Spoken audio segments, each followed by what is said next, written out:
In here, and you're good to go.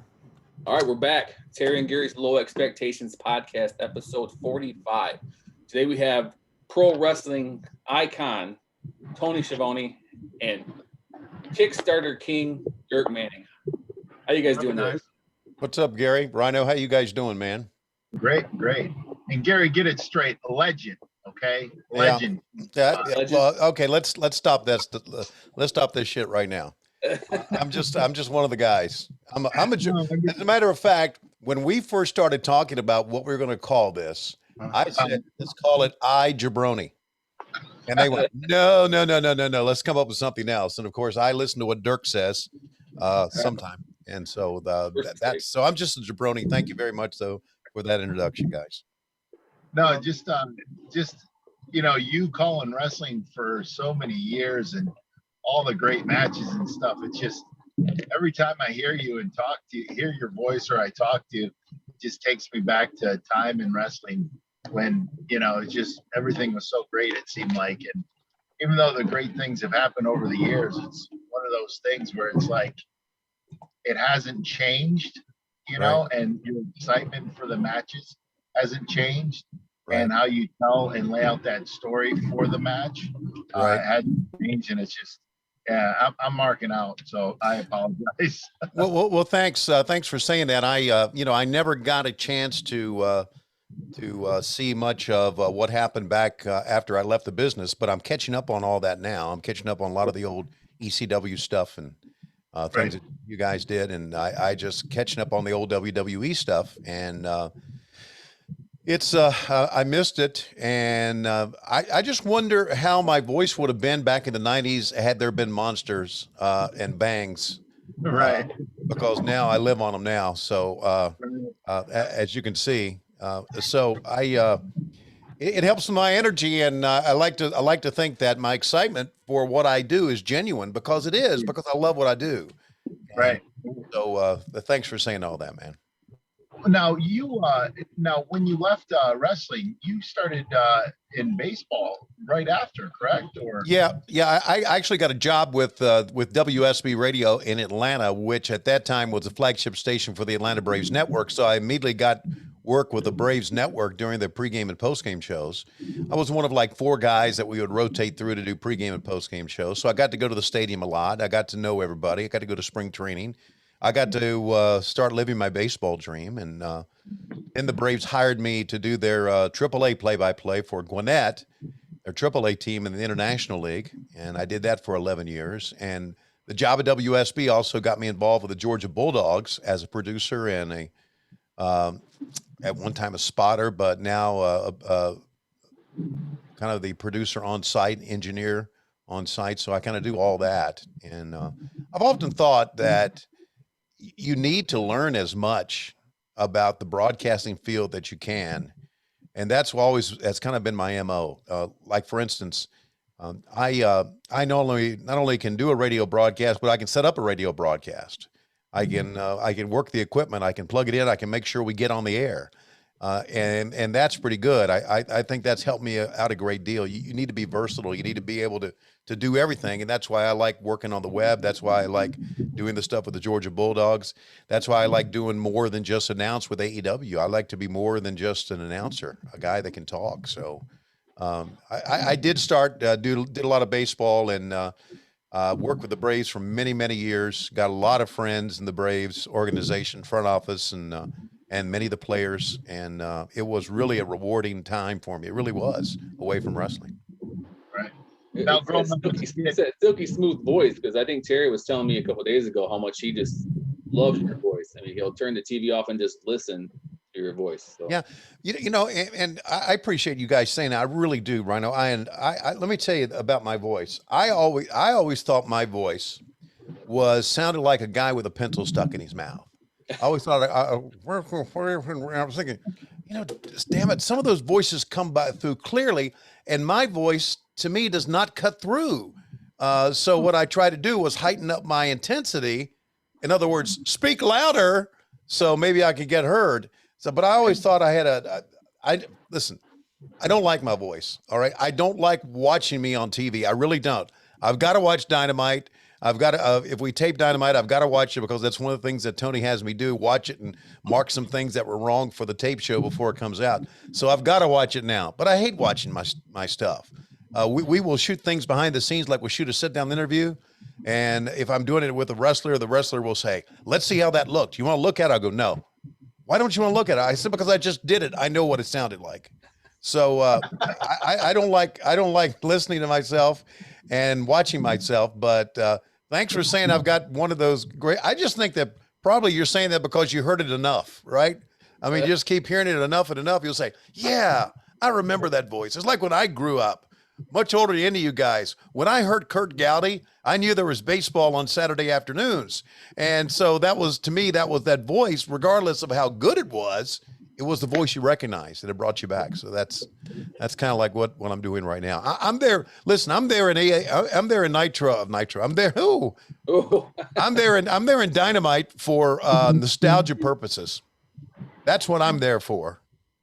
So. Well, no, it's funny how you call, how you just slipped and said Nitro.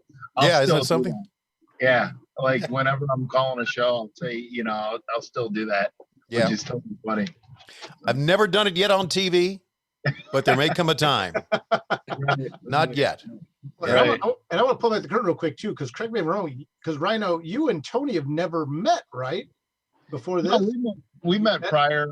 I want to say we met down when I would go down and do TVs down in Atlanta and Florida. But we met backstage at WWE before. Right. So okay. No, see, Dirk, me and Terry have never met before. That's what I knew. Someone hadn't met somebody. You're close. I couldn't remember who it was, but I knew two of us here, two people here hadn't met. So actually, I really want to get into this Kickstarter, you guys, because you guys have launched a new Kickstarter. It came out yesterday. Already 2 days ago. 2 days ago. Yeah, on the 16th, right? Quadruple time backing already, 1,000 backers. Dirk, why don't you explain a little bit about this Kickstarter and where it came from? I really always enjoy getting to launch products on Kickstarter. One of the reasons I love this platform so much is it really gives us a chance to offer people that want to support the project product and basically a version of the book that you cannot get through the direct market. And I think this type of platform lends itself well to people like me who I tend to do like original graphic novels and things like that. So historically, I've always offered like Kickstarter exclusive hardcover, for example, and we do signed book plates and, the joke, the big box of Dirk, like how much stuff are you going to get with your Kickstarter? And we throw Kickstarter parties and we just go nuts about it. So when I had the opportunity to work with Tony through, credit where credit is due. Mike Dawkins kind of helped, put this together. Don't say his name because he'll charge us for it. That's true. You're right. He'll bill us for it. Right. Damn attorney. Yeah. Okay. I didn't say gimmick attorney. Oh, damn. Okay. Go ahead. Now we got to pay him twice. But no. And when he talked to us about, I think probably talked to you as well, Tony, and me about, hey, you guys should connect and do this, knowing Tony's legacy. And his dulcet tones that is the voice of childhood of so many of us, and his resurgence and reemergence with all elite wrestling and things like that. To me, it was like, this is a no-brainer. It's like, if we're going to do something like this, where we can offer fans of Tony's work a really cool product that eventually will release in the direct market. I knew immediately once this started to become a reality to go to SourcePoint Press, talk to them about it. SourcePoint Press recently announced they signed a deal with Simon & Schuster for bookstore distribution, which is amazing. Michigan strong, right? Detroit hustles harder. So I knew that we'd be able to put together a really good book and do a really cool product. But I also knew that the opportunity to use the Kickstarter model with this would be potentially super fantastic. What I didn't expect was 2 days into the campaign, 2 days and change into the campaign, we're at 1,013 backers with over $58,000 in pre-sales. That's amazing, guys. Congratulations. Yeah. Which, Tony, that means over 1,000 people already buying a comic book with your face on it. It's something else. That's I didn't know what to expect, but I didn't expect that. So Yeah. I knew we would do well. I mean, point blank, I've done multiple Kickstarters now, and I knew I know how to set this up to make sure we can be successful. That's what you want to do, and how we could pay it forward to the people backing the campaign. No one expected this. I mean, point blank, no one expected this level of just energy around it, and it's flattering and it's awesome, and it's a testament to Tony. It's a testament to the great artists we have on the team. Testament to SourcePoint Press and Travis McIntyre. Yeah, Travis. I don't like to put Travis over too much, so I'll just do it one time. I'll put him. Travis is the man. Travis is the man. So. Well, and also it just seems like this book would sell itself no matter what, because who wouldn't want to hear Tony's stories? But we don't know what's in the book, so we can't say, they're gonna be Tony's stories. So, but I want to know butts in seats. Yeah. Where did the name come from? Is it from the Mick Foley incident, or is it something more than that? No, it's from the Mick Foley incident. It's because, for better or for worse, a lot of people know me for that. And at one time, when people would say that'll put butts in the seats, I got to thinking, you know what? Forget that. But then again, it's such a big part of pro wrestling history back in the 90s that you kind of need to own it, right? And so I owned it, and there's a part in the book that deals with that, and there's a part in the book that deals with my journey from a big time wrestling fan that spent a lot of money on wrestling when I was a kid, going to events, to a guy that's in it now. So it's kind of a book of a journey, but yeah, it has to do with that. It has to do with the line that everyone seems to remember, especially people in their 30s and 40s and watched, I can say it now, watched Nitro back then. So yeah, that's where it came from. But it's much more than that. And then again, to think about it, that's kind of what, as wrestling announcers, we were supposed to do back then. And that is to put your butt into a seat, buy a ticket, so to speak. And so that was kind of our job. And really, in many ways still is. It's part of our job to put you in front of the television set each week now. So that's kind of what. Now, listen, there was some pushback on this from Dirk and Drina and everybody involved in our little get-together we had really pushed for butts and seats. And Mike Dawkins did. And I'm going to mark this down because that's the third time we mentioned his name. Oh, man. I'm not paying him more than he does. He has an abacus right now and just click. Everybody laughs, but I've never seen anybody bill like him. So anyway, they all got together and said, yeah, butts and seats is the way to go. And I'm not so sure. What about I Jabroni? And I said, I always did like I Jabroni. I thought if I would ever write a book, that's what it would be called, I Jabroni, because I'm just a guy putting over other guys, right? That's what I'm doing in my life. So I relented, went with butts and seats, and so there it is, and it kind of stuck, and it's doing well. Well, and two, to be fair, and I appreciate you talking about that, because yeah, I mean, even when I was talking to Travis initially and stuff like that, because like Tony said, we would have these, I wouldn't say weekly, but every couple of weeks we would get together and plot out this book. The book is Tony's whole life, like Tony said, from when he's a little kid to watch wrestling with Uncle John, all the way up to his journey to AEW. So it's truly a life story.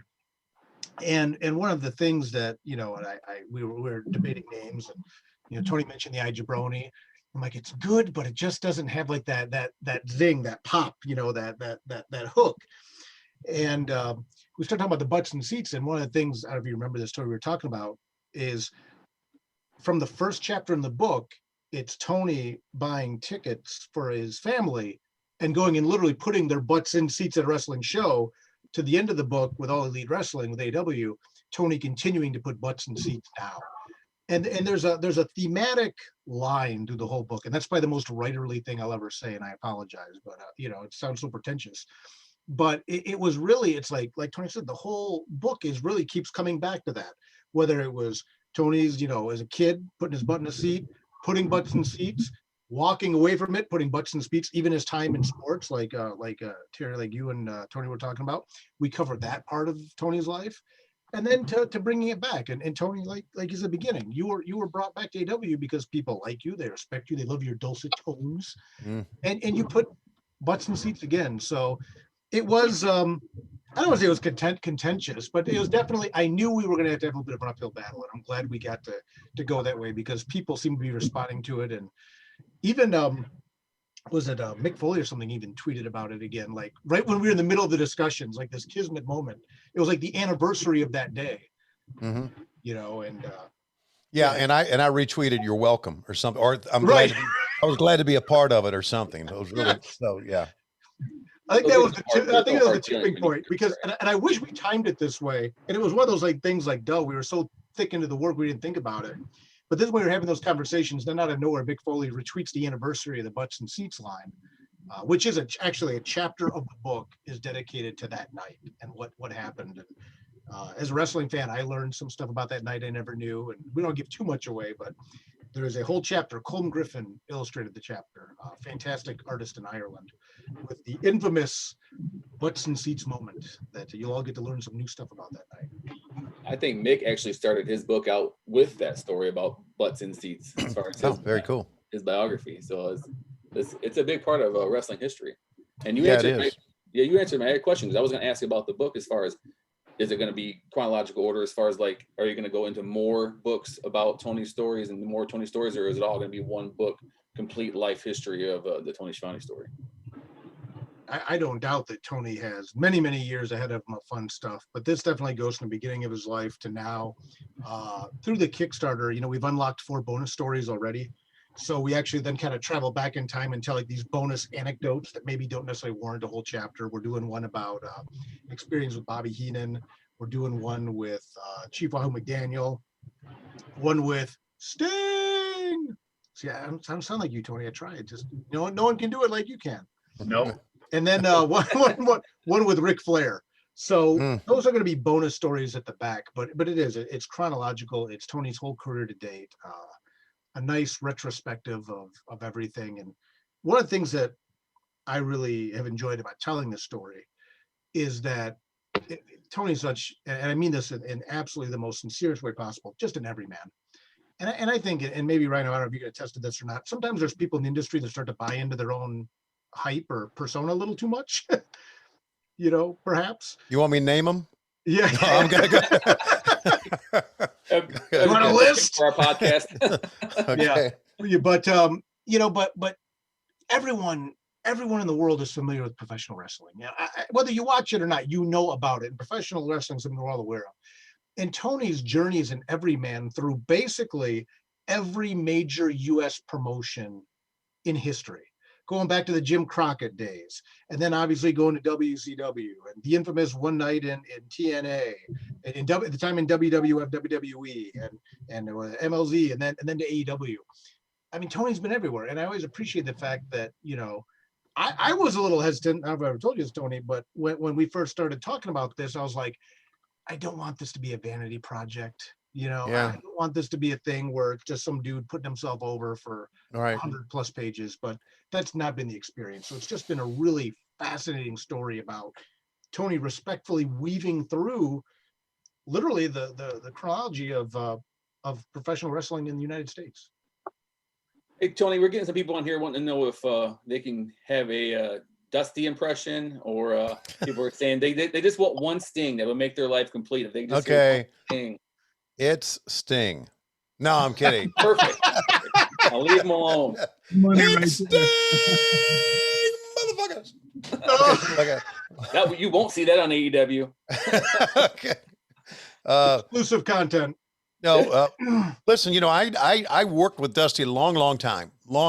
As a matter of fact, was in the probably early 90s because he was back as Booker at WCW back then. This is before the Nitro era.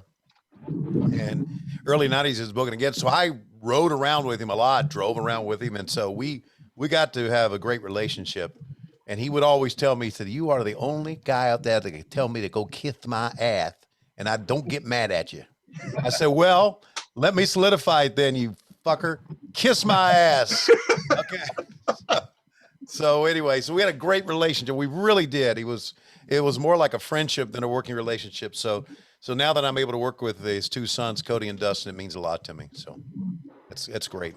Yeah, and it's funny when the way this book came together too is we would have these jam sessions when it'd be Tony, myself, gimmick attorney who shall not be named, That's 5 times. Dave Silva, which I'm still trying to figure out what Silva was doing there this whole time, but I Hey, nothing. no. He'd laugh at the occasional joke, and then Okay. our editor Dreamy Joe, and Lois would crash the party once in a while as expected, Ooh. but. But we would just, and say, okay, let's talk about your time with Crockett Promotions. Let's Right. talk about your time in baseball, whatever, and then tell the story and things like that. And it was so funny when we got to talking about the Starcade stuff with Dusty and all that. I have found that no one can talk about Dusty Baby without doing his voice. Nobody can. Yeah. Right. It's just like this thing, and it's such a testament, I think, to his legacy that like Ric Flair has to move. And then when you talk about Dusty, Mm-hmm. you slide right into that voice. Yeah. You want to show us your Dusty, Terry, Rhino? No, I can't do any justice. Oh, come on. If I did it, and I was there. I would butcher it. But just a quick Dusty story. It was he came and helped us out in ECW, and Carino always wanted to work with him and stuff. And he, the first show he was at, it was in Atlanta. And after we did our thing, we do the pre-tapes after the show, and he was sitting around waiting to do something, and he just started telling stories, and like literally half the locker room that was still there, the other had left because he didn't have pre-tapes. He was just sitting on a box, one of those tour boxes, and everybody was just sitting around. It was like a campfire, listening to stories, and it was great. And that was my first real experience with Dusty. But yeah, I can talk like him. Yeah. So, but yeah, he was great. You learned so much off of him. So. It's funny to see how many people actually try to do the Dusty on here so far. We've had Diamond Dallas Page has done it, and then several other guys. But yours by far, Tony, was the best. I'm not just shoe shining either. So. Well, I don't know if we heard your Dusty yet. To be fair. Oh, right. I don't do impressions. An homage, a tribute. No. Hey, Gary, let me ask you: are you based in Detroit? Yeah, we're in Monroe, Michigan, just south of Detroit. What you doing with the Dallas Cowboy hat on? My entire life, man. I got pictures up there. I don't want to see it. Don't want to see it. Don't want to see it. Don't want to see it. All right, my whole life. This is what I have to put up with, Tony. Jesus. Right? Hey, at least it's not a Steelers hat. So I usually wear my Skeletor hat, but today my cowboy hat was on still. Well, I'm with you, buddy. I hope they make the Super Bowl before I die, which may not happen. Right. Right. Terry, where you at now? Louisville, Lexington? You getting close? No, yeah, I'm actually cutting through Dayton. So Oh, wow. yeah, I'm way back from Nashville. Well, heck, you might be here by the time the show's over. Right. we can tell how fast you're going by looking like the background, like the signs. Right. I tried to make it home before the show, but yeah, it wasn't gonna happen. So I'm just happy you made it to the show this week. right. Last week I didn't even get to the show. So something came up last minute, and I'm definitely not missing this show. So with Tony. Not with Tony. Real quick, Tony, I had a question. Sure. A lot of people getting into wrestling, it seemed when I started in 94, 95, it didn't seem like a lot of men and women were going after like positions like referee or agents or backstage announcers. I don't know, because there weren't a lot of positions like that available like there is now, or announcing. And as the business has grown and the product has grown, I see a lot of more people wanting to just get into announce, maybe backstage. And I mean, something like that, I can't give them advice. I can only guide them to certain people to learn from. Right. You find people coming up to you more and more, asking for advice, asking for you to critique their stuff, improvements, what they can do to better themselves. And do you find that more so? And what advice would you give to someone that wants to, be announce matches or call matches play by play. Yeah, Rhino, that's a great question. Let me say this. There's a lot more people interested in what we do now, and I think that is a result of what we did back in the 90s, and you were a part of that too.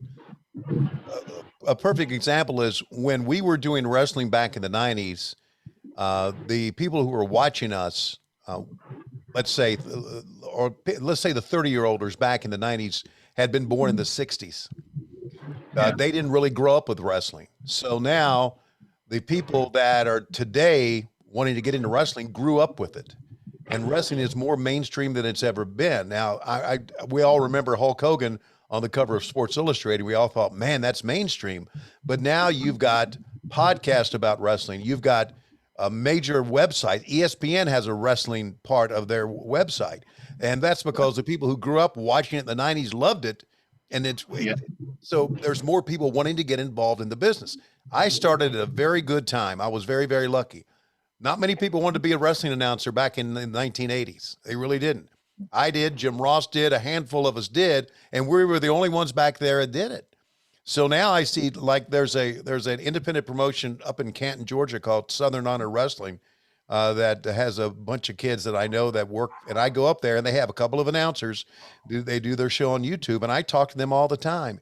And I tell them that it's very difficult for me to tell you what advice to give you because I was the result of being in the right place at the right time and being born at the right time when it wasn't as competitive a business as it is right now. I mean, anything that's on TV is very competitive, any sport. So I said, it's hard for me, but I can only tell you that if you love the business and if you're a fan of the business, bring that out in your commentary.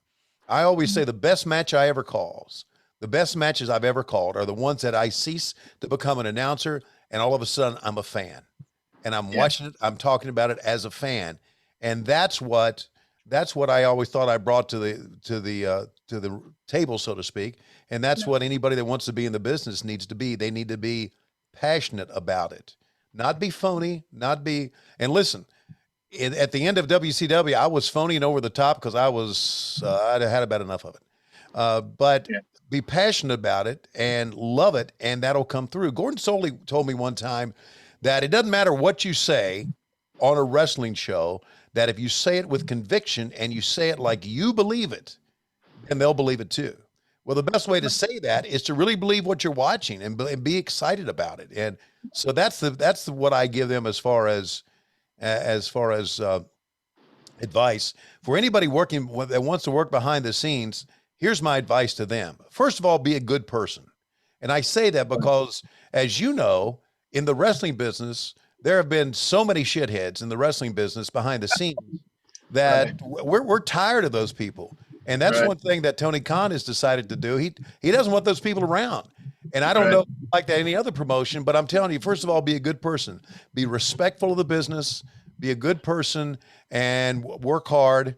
And some of those things apply in life, I know, but they really apply in the wrestling business as well. But I really think that because of our success back in the 90s, and I'm not only saying me, I'm saying the industry success, that's what breeding all these people want to be part of us. That's what they grew up with. They loved wrestling. And so I feel like very fortunate, you should too, that we were a part of that back then. Right. Yeah, and you mentioned Tony Khan in AEW. I had met him about a month ago. Yeah. And what a great person. And, when you became part of the team and then, you see Sting and Christian, it's just like, and then the stuff with Kenny Omega and with Impact Wrestling, it's very interesting wrestling, very interesting. And it's a good time to be a fan nowadays too. Yeah. A lot of like you said, a lot of the guys or the kids that were watching wrestling in the 90s, they have families. Now they can watch it, AEW or Impact, or even go on the WWE network and watch some of the stuff and show the kids what they watch. And then, our stuff back then is relevant now again too. So, so it's a really good time to be a wrestling fan and be involved in wrestling. Right. Speaking of AEW, Tony, what brought you to AEW? What was the deciding factor to go somewhere like that? I mean, I know you've been to WWE and WCW. What's made you go to AEW, and what's the difference between the two? Well, just a kind of a quick story about it. I don't think I've given anything away from the book, but there was a day in my life that was a very odd day for me. Bruce and I have always been friends, and I do a podcast with Conrad Thompson. He does one with Conrad Thompson. We're kind of on Conrad's network on Westwood One, and we have always been friends. And I had heard he had told us that he was going to go back to work for Vince in WWE, and he said, when I go back, I'd like to see if I can get you back in the door. Would you be open to that? And I said, yeah, sure, of course. And so he called me one day and he said, hey, I got something for you. I think we can bring you back. I said, great.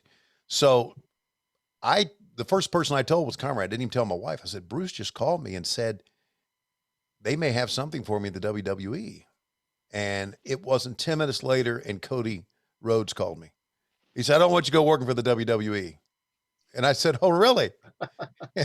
And he said, yeah, I want you to come work for AEW. I said, well, dumbass, we've had dinner, we've talked, you never offer me anything. So you go offer me something. He said, let me get you to talk with Tony Khan. I talked with Tony Khan, and that was it, man. I was sold on it, because at my age, you can't put a price tag on working for a good person. And Tony does a lot of crazy things, a lot of things behind the scenes that pushes us to do things last minute. And of course, that's always been the nature of the business. It's entertainment, right? You change, you do things, you got to do things on the fly. You walk around backstage sometimes like your hair's on fire to get things done. But he is so good to us and so nice to us that nobody ever tells him no. And he's just a genuinely good person. And I thought, I'm going to finish up my career, because this is the last great stand. Until I maybe write comic books with Dirk off into the sunset. But so this is my last great stand. And I thought, I want my last stand to be with somebody that is a good person. And that's what it was. It was just getting to know him. And like I said, he's hired good people behind the scenes. So it's a lot of fun to work there, even though it is stressful putting together a wrestling show. So Tony seems to be very strong behind the scenes, but he doesn't put himself in front of the camera and try to Right. overshadow the talent. And yeah, he did one thing on our new show Elevation that drops on YouTube on Mondays. He came out and did a thing with Kenny Omega. It's the first time he's ever put himself on camera. And so we tweeted out, and he was talking to me. He said, we need to tweet out something about that, because I need to make sure that everybody knows I'm not going to do that all the time. I'm not going to be on Dynamite. So I tweeted, and he tweeted. And of course, all the trolls got out and responded to us, which, hey, if you're a troll, I love you, because I can walk down the street. Okay. I can walk down the street and see 10 people. Okay. Walking towards me. And I don't know which one of those is an idiot, but if 10 of them got a Twitter account, I can pick out the idiots in a moment. Okay. I mean, it just flashes idiots. So I can hit block, and it makes me feel so good. It's like punching somebody in the nose. It's boom, see you. You're gone. You're out of my life.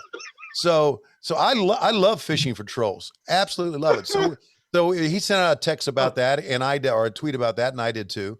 And I got to block about 15 people, which was really, really good. They don't realize how happy it makes me. So anyway, so getting back to the point, he's not going to put himself on TV. We're going to mention that he's done this, he's signed this, he's come with this match, but to go out and put himself on TV, I think he realized that's been overdone. Yeah. Vince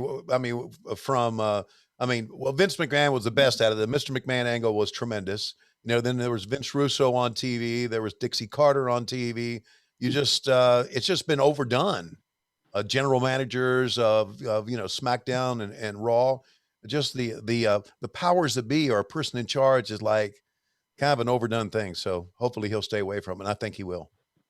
It's interesting too. What strikes me about that, looping back to that conversation, skipping the Twitter trolls, because whatever. Mm-hmm. But and even at the beginning of this conversation, I wasn't sure that you and Rhino had met. Turns out you had. But that same idea in comics, how it permeates, how I think like wrestling, comics is a very small industry as well. And it's a situation where everybody knows everybody, or everybody knows someone that knows this person. And again, just that importance. And I would be remiss if I didn't take a moment. One of the things that I really want to highlight about Butts and Seats is that we have 10 amazing primary artists on this book. And I really want to give them credit too, because, obviously Tony's getting a lot of the shine on this, and I'm getting a certain amount of shine off of this. But shout out to our artists on this book, DJ and Sally and John and Les, and Jan and Colm and Scott and Josh and Austin and Ricardo, and our colorist Sean, Mariana Pascosta doing the cover, our editor Drina Joe, Justin Birch, our letterer. It's been so cool on this book too to work with so many talented people, and what you said, Tony, just rings so true to me. So I appreciate you saying that, because the importance of surrounding yourself with those positive people to get to make a cool product. It's so important. It's so important. So it's just it just really struck me, just moved me as an interesting parallel that about those two industries. It makes a difference working with people that you enjoy. Oh boy. Yeah. Does it ever? Because I've worked with a lot of people that I don't enjoy. I'm right here, Tony. I'm right here. Oh, sorry, Dirk. Where's that block button at? Yeah, okay. 28 more days, man. And then bam. Okay. Well, I work with Brino, so I don't know. Yeah, right. That's about all I got. That's well, guess what? I work with Taz. No. Damn it! I said I wasn't going to mention that son of a bitch's name. Oh, God. But you know what? This is our first one on the junket, Tony. So you know what? You got it out of the way. Okay. We gave Dawkins his $7,500, whatever he's going to charge us now. Yeah. We'll just clear the deck. We can move on. Okay. So, Can we talk about AEW for a little bit here, as far as like the actual wrestling component? Yeah. I've been watching since probably pretty close to the beginning, and I just see over the last, I don't know, to me, 10, 12, 18 months, it's just been getting progressively better and better and better. The wrestling's getting better. The stories are better. Sure. Culminating last night to that Britt Baker match. That me and my wife watched it, and it was an amazing match to see two pro wrestlers out there beat the hell out of each other. And it was an amazing match. We had Britt on the show, and yeah. It just, can you tell us a little bit about the wrestling aspect of the show, how it's getting so much better? Well, I think a lot of that has to do with the people that we have in place. Obviously, you got to have the talent, but you also got to have the people in place that work behind the scenes that can work with these talent. And a lot of these kids are still very young in the formative years of their career. I mean, Britt has only been wrestling on national TV now, coming up on 2 years. And it's a different monster when you wrestle on TV. And a lot of other kids have just kind of started wrestling on TV. But you got guys like Jerry Lynn, Dean Malenko, Dustin Rhodes behind the scenes, Billy Gunn, BJ Whitmer. I know I'm going to miss somebody. Arn Anderson behind the scenes, Tully Blanchard's behind the scenes that help these kids put together matches and come up with good storylines. And I think that has helped us out a great deal. I also think that it's been very good for us to go back and use some of the guys that we remember from the past, like Sting, like we've used Tully. We've brought him out. Christian's come back, and I think we've done a good job of bringing the new and the old together. That's an old cliche, I know, but I think we've done a good job of that. And listen, the stuff that I've often said, if you go back and take a look at the chronological order of wrestling, now obviously WCW was big and WWE was big back in the 90s, but the type of wrestling that has stood the time is the ECW wrestling. Going through tables, doing the dives over the top, going into the stands, throwing people that's what has stood the test of time. That type of wrestling, of course, not as crazy as it was back then, but still, the spectacular things the Bucks do and the crazy things that Scorpio Sky does. And last night, Britt being thrown on thumbtacks and being thrown on a ladder and tables and things like that. That has stood the test of time, and that is what is making us very, very entertaining. But I really go back to the fact, Christopher Daniels too. I want to give him a plug because he's one of the coaches as well. I really think that we have a good cross section of talented kids who grew up loving the business, respecting the business, like we talked about, Rhino, and who also are working with people who knew how to do it back then. The difference is, and I can go on and on about this. The difference is that back in the day, you used to learn your craft by doing house shows. You would do Right. TV once a week, but you would have a house show basically every day, and that's how you learn to wrestle. They don't have that now. They have TV 4 times a month, basically. So how do they learn? They learn by working out, going to gyms, and working with guys who have been there and have done that. And that's why it's so good now. Right. I think you did a great job. Go ahead, Terry. Oh no, you're definitely right, Tony. The guys that have been in the ring, the men and women that have been in the ring for years, they pass it down to the right, and especially when they can get in the ring, and that's why live events were very important too, because you can get in the ring, and work a match with someone in front of a crowd on a live event, someone younger, and help them. Right.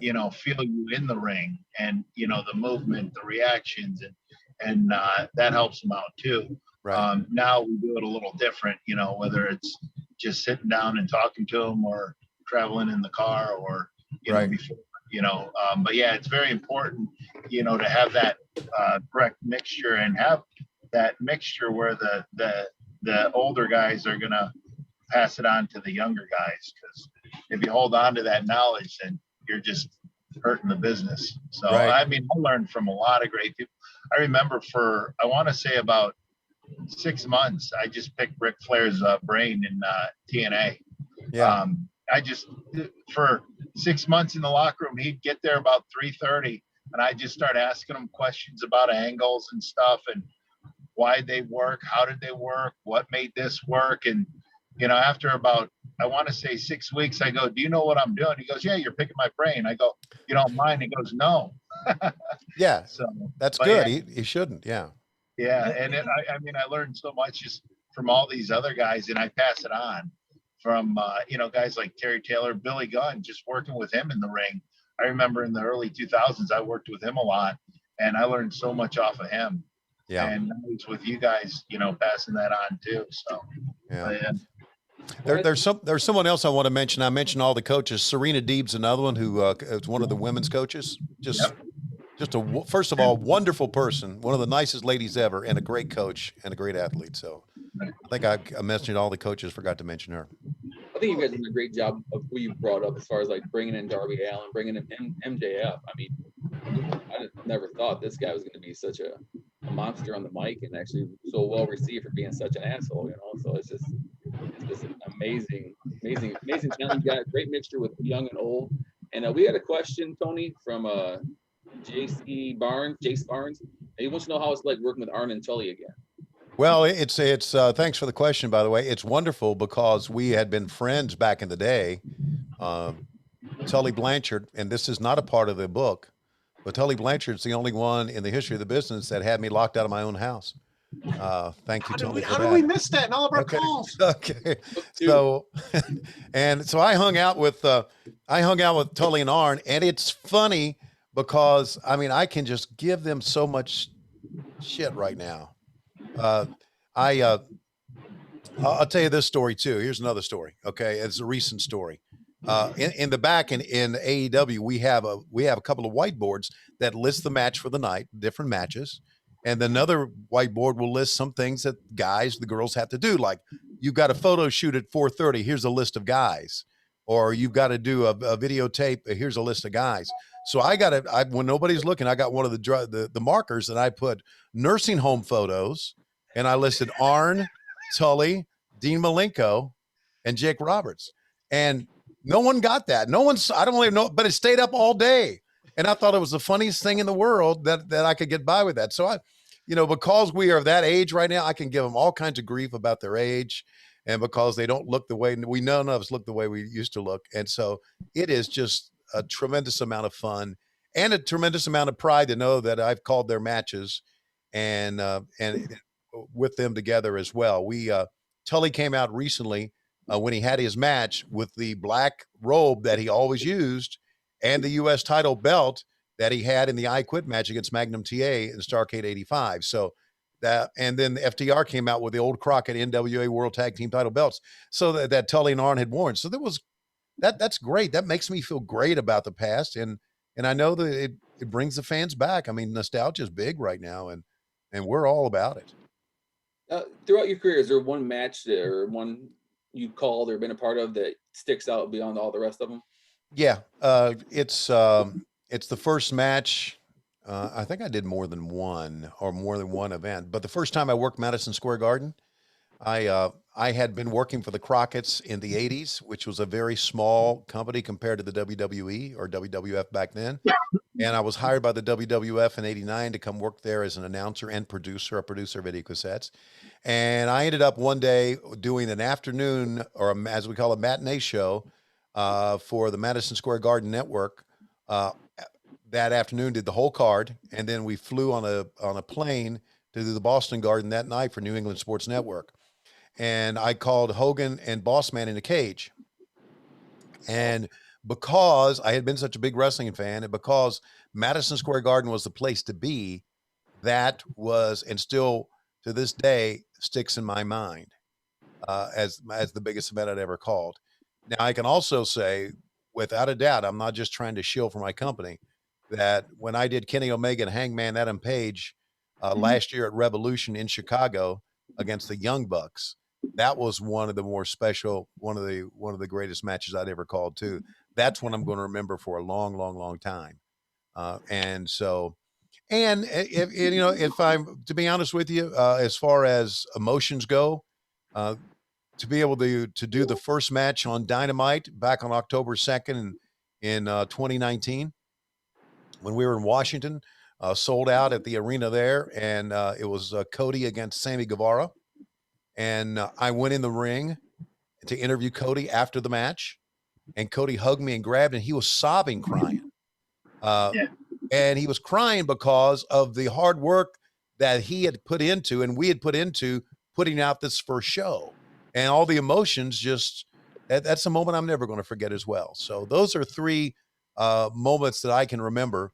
I know I did a lot of Hulk Hogan things in the back at WCW days, but nothing compares to what I'm doing now. And really, that first time working Madison Square Garden is always going to resonate with me. And we actually talk about that scene in Butts and Seats. Do we really? Yeah, we mentioned. So next, do me a favor. When I start doing about a scene in the comic book, do like that. Oh no, we can talk about, people. You know what? We've been playing our cards so tight to our chest on this. Right. People have to know some stuff at this point. Sure. Okay. Right. We gotta give people something. Give them a little taste, piques even more interest. You're gonna. That's right. Sure. That's right. Now's the time we can. I mean, that's the thing too. Like working on. God, we've been working on this book for. Hey Tony, I got a real quick question. Okay. Have you ever seen a talent and you're calling a match and it's maybe one of their first matches that you've seen them work or something like that? And have you just looked at them and said, this guy's got it, he's going to be a big star? And, and who is that person? Yeah. I from the 90s AEW, even if it's someone that just showed up at AEW recently. Yeah. Rhino, I tell you this, there are two that come to mind. We've mentioned them already. I did a little bit of work for MLW before I started. And when I first saw Darby Allin wrestle, I went, holy hell, this kid is fantastic. If he can stay alive, because of the crazy stuff he does. And then, of course, MJF, because, he's MJF 24/7. Yeah. That was another one too. And so those are the two that come to mind. And because and just because I love her, and I will hear about it if I don't say her name, when Dr. Britt Baker turned heel, I knew we had something special there. Because I always knew she was a heel. I knew it back when she was a babyface. I can pick out a heel a mile away. So yeah, those are some. But when I first listened, one of the matches I first called to Darby Allin, he strapped taped a steel chair to his back and jumped off and did his coffin drop off of a balcony at the Guilt nightclub where we were having our matches. And when he did that, I'm thinking, oh my God. And I even told him, I said, Darby, you need to slow down, buddy. You need to slow down because one of these days you're going to make a lot of money. You want to be healthy by the time you make a lot of money. And so we talk about that a lot, the MLW days. And now he's making, obviously, I would think, pretty good money and being able to do the crazy things that he does. Right. Yeah, I think I seen him against Ethan Page once, and I thought, man, this kid's gonna be, he's amazing. Yeah. Stuff he does. Right. Yeah. We're getting late into the show. I want to start wrapping up here pretty soon. So I want you guys, anything else you want to say about the Kickstarter? How long it's gonna, what they expect, how long it's gonna last, what they can do, where they can get it. By the way, we sold a book on here too. We sold a book, so. Yeah, right. Tony, it was the It Sting sold us another book. Yes. So, I think it was the MFR at the back. No, okay. People can go to buttsandseatscomic.com. That'll take you right to the Kickstarter page. And again, the big thing we want people to know about the Kickstarter is what you're doing is you're pre-ordering the book. And we're encouraging people to pre-order the Kickstarter exclusive hardcover edition. Or there's, a tag team bundle. You can get the hardcover and the trade paperback. You can do the Give Me Everything. You get the shirt, the lithograph, the hardcover, the trade paperback. But as long as your pledge level includes the hardcover, you're going to get all the stretch goals we unlocked, which is 11 so far. We have 11 3 days in. When we set up this campaign, we did the quest for the gold. And the idea was if we get to 70,000 in pre-sales at the end of our 30-day window, we're going to end this on April 16th, that we have a variant cover drawn by Scott James, Tony, based on, we were not showing the actual cover yet, but based on Tony's favorite cover, his favorite comic. So we have an homage cover that Scott drew. And the thing we came up with is if we get to 70,000, that we will put a gold belt, a championship belt, and make it metallic on the hardcover of that variant cover. We are closing in on 60,000 right now on day 3. So Tony, I hope you get ready for your belt. But, you're $682 away from your 12th stretch. Unbelievable. Wow. Unbelievable. So it just, we appreciate it. And the more people that pledge for the book, the more everybody gets, which is the way I set up these campaigns, or the way we not to interrupt, but I also heard there's one that you're actually going to give away, Tony. I mean, yes, we have one spot left to give away, Tony, an all elite, the elite pledge level. Much like Darby Allin EW, you get to put Tony in a body bag and drag him around with you. Or if you, I don't know if we told you about that or not, Tony. That we're the going 3 pieces of Tony. Right.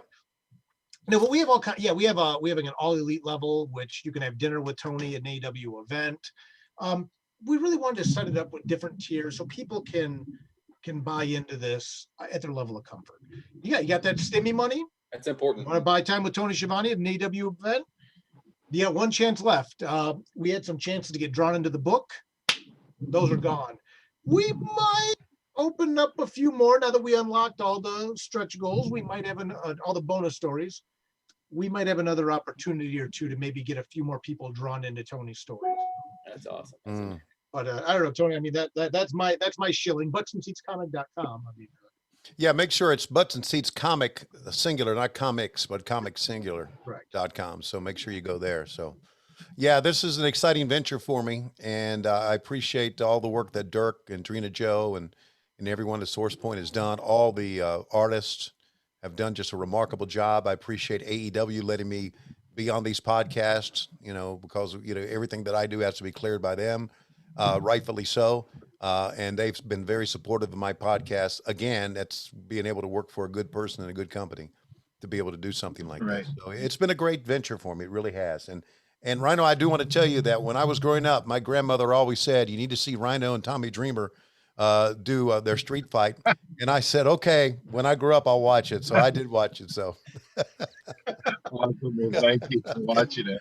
Okay. Hey, just to let you know, Tony, if I was ever working a drive-through and you came through, I would know it was you, and I would just give you food. I wouldn't even charge you. That voice, I'd have been like, that's Tony Schiavone. Here's your food, sir. Thank you for all you've done. Here's your free fries. Oh, it'd be Starbucks. It'd be Starbucks. It'd be Starbucks. Yeah. There's no fries at Starbucks, Gary. Okay. It's a nice. Okay. It's a nice hot cup of go get a life. Thank you very much. Keep going on. Okay. It was amazing having you on. We appreciate it so much. Thanks. Thank you very much. Anything you want to plug before we take off here? Anything AEW's got coming up? Of course, we've got Dynamite Live coming up on Wednesday. We got a brand new show, 7:00 on YouTube called Elevation that I do with Paul White now. Great working with him. And that's our brand new show that started. What we're trying to do is take kids who maybe haven't had the push before, just starting out from the independents, and giving them some elevation in their career, which I think is great. And we're started that out now. And so we're just having a great time. And we're down at Daly's Place in Jacksonville, and we have it open somewhat. We have, restricted pods, socially distanced, but fans can come down and see us. Nice. And, so we'd love for you to come out and see us. It's an outdoor amphitheater. We have a great time. Awesome.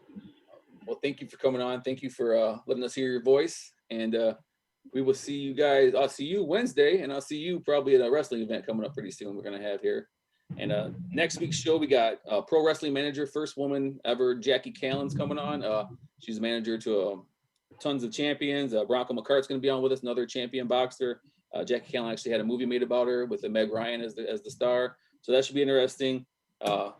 Great episode, guys. Thank you so much for coming on. And thank you. Thanks for having us. Good to talk to you, Gary. Rhino, good talking to you too, buddy. Yeah, thank you, guys. Gary, I look forward to seeing you again soon. Same with you, Ryan. I look forward to seeing you at an event soon. And everyone else, buttsandseatscomic.com. Go check it out. Get a hardcover. Get some swag. And thank you. Seriously. I just got to check one last time here before we wrap up. What are we at? I mean, we've been jumping up. Tony, have you been doing the thing where you just manically refresh the Kickstarter, or are you staying away from it? I'm letting you guys do that. Oh, you're stronger than me. We're 1,024 backers already. Okay. Over $59,000. So thank you so much, you guys, and girls, women, everybody. If your pets are supporting it, thank you too. Thank you, everybody. So buttsandseatscomic.com. So thank you. And thank you guys. Appreciate it. All right. Awesome. We're out of here. Thanks for watching Terry and Gary's Low Expectations podcast. It'll be up on Spotify, YouTube, and everything else tomorrow. Join us live next Thursday, and we'll see you guys again soon. Thank you. Thanks. Peace. All you got to do